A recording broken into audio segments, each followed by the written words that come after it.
Halo-halo mga sano ug mga sana asa mong karon sa suok sa kalibutan karon o diri sa kingdom.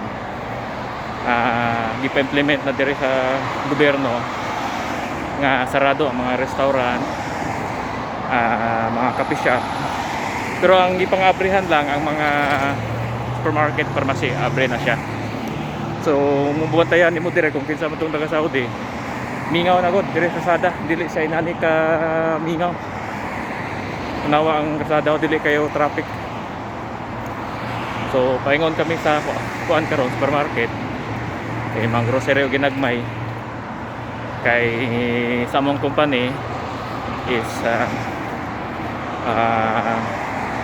14 days nga kami sulod, pero ang giingon gud dire ilang gi-implement is 16 days nga walay sulod ang mga restaurant, coffee shop, ang mga mall sarado, fashion and footwear sarado tanan muna. So pa ta kay ba ko ano saan siya mag-resume kay depende po ni sa sitwasyon kung ma-okay ba. Kaya kung magrabe, so na posibilidad nga extended ang gipagawas nga sarado sa mga shop.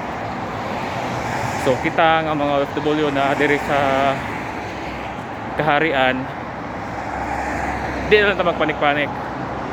Kaya magpanik-panik ta, mas mauna pa tang mga matay kaysa na virusan. Relax lang.